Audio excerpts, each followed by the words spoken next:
பிடித்த சீரியல்களின் full எபிசோடுகளை Sun டிவியில் ஒளிபரப்பான உடனே எக்ஸ்க்ளூசிவாக சன் நெக்ஸ்டில் மட்டும் ஃப்ரீயா பாருங்கள்.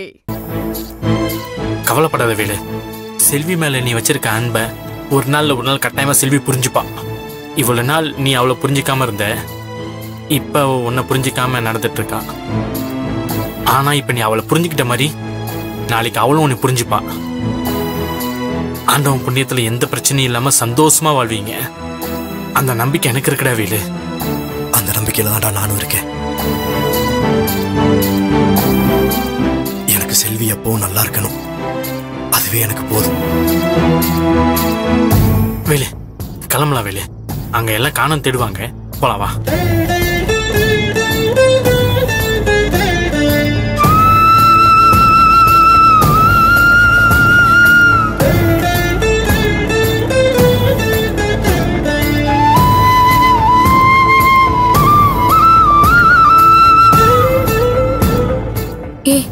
செல்வி, என்னாச்சுடி? மயில, அவர் முகத்தை என்னால இப்படி பார்க்கவே முடியல. செல்வி, நான் சொல்றேன்னு தப்பா எடுத்துக்காத. உனக்கு ஒண்ணுன்னா வேலு துடிச்சு போறத நானே பார்த்தேன். அப்படி இருக்கும்போது இன்னமும் அவரை ஒதுக்கி வச்சிருக்கிறது நியாயமே இல்லைன்னு தோணுது. நான் என்னமோ தப்பா நினைச்சு உன்னை வேலு கிட்ட பேசாதன்னு சொல்லிட்டேன். அவர் உயிரை கொடுத்து உன்னை காப்பாத்தினப்ப அவர் உண்மையாவே உன் மேல வச்சிருக்க அன்பை பார்க்க முடிஞ்சது. ஏய், சொல்றத கேளு செல்வி.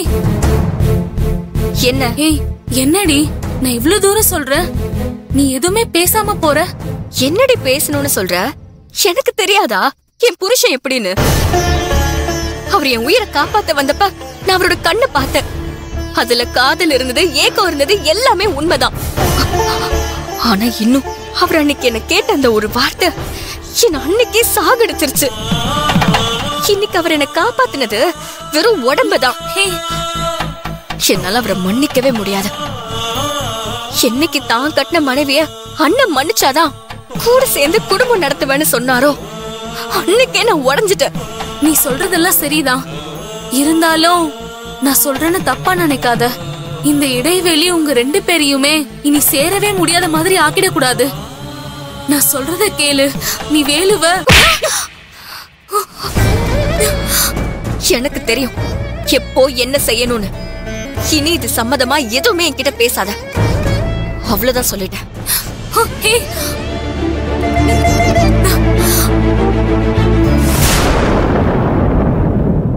ஐயா, நீங்க வேணுதெல்லாம் நல்லபடியா முடிச்சாச்சு. நாங்க எல்லாரும் ஊருக்கு கிளம்புறோம். சரிங்க தம்பி, வாங்க. அர்ச்சனை திட்ட கொடுங்க, நான் பூஜை பண்ணி தரேன். இந்தாங்க. யாரு பேருக்கு அர்ச்சனை? சாமி பேருக்கே பண்ணி. சரிம்மா.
மாப்ள, என்ன பாத்துட்டு இருக்கீங்க? செல்வி தீர்க்க சுமங்கலியா இருக்கணும்னு அவ நெத்தியில குங்குமம் வச்சு விடுங்க.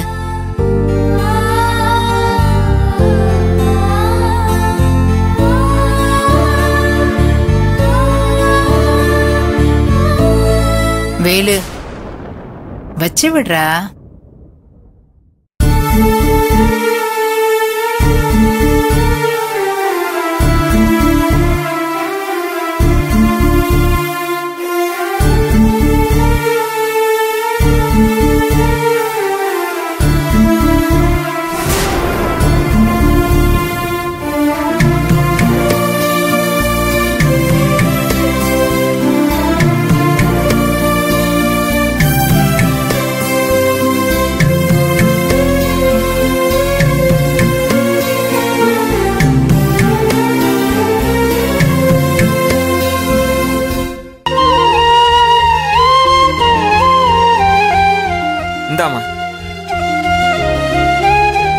எல்லாரும் நல்லா இருக்கணும்.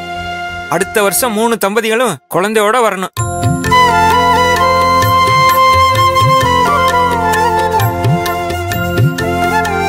அந்த ஈஸ்வரன் தான் உங்க எல்லாத்துக்கும் துணையா இருப்பான். சந்தோஷமா போயிட்டு வாங்கப்பா. சாமி, அடுத்த வருஷம் ரெட்டை குழந்தையோட தான் வருவோம். என்ன சொல்லு? சரி சரி. கீர்த்தி, நமக்கும் சீக்கிரம் குழந்தை பாக்கியம் கிடைக்கும்.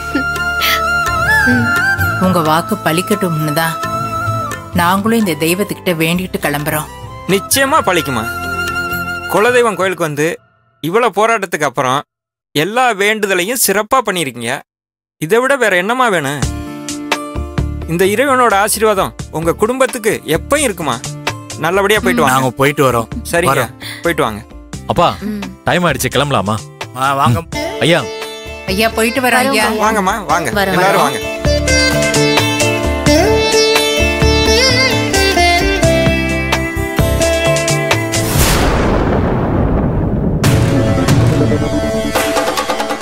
கீர்த்தி, இதுங்க என்ன லூசுங்களா? மா, கடைசியில வந்தவங்க அவங்க வேலையை முடிச்சுட்டு நிம்மதியா கிளம்புறாங்கம்மா. இப்படி ஆயிடுச்சு.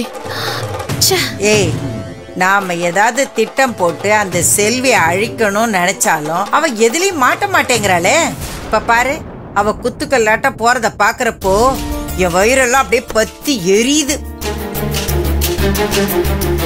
சரி சரி, நாம இங்கே நிக்க வேண்டாம். அதுங்க என்ன பண்ணுதுன்னு போய் பார்க்கலாம். வா.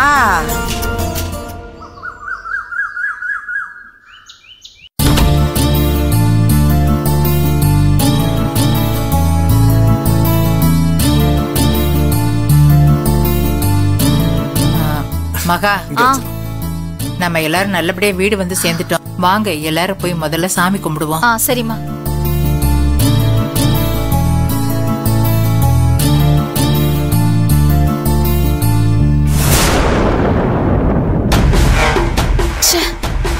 இந்த வீட்டை விட்டு போகும்போது பெருசா ஏதாவது அசம்பாவிதம் நடந்து இந்த குடும்பமே 2 பட்டு வரும்னு பெரிய நம்பிக்கையில போனோமே. ஆனா அது எதுவுமே நடக்காம ஏமாற்றத்தோட இந்த வீட்டுக்குள்ள காலடி எடுத்து வைக்க வேண்டிய நிலைமை வந்துருச்சு.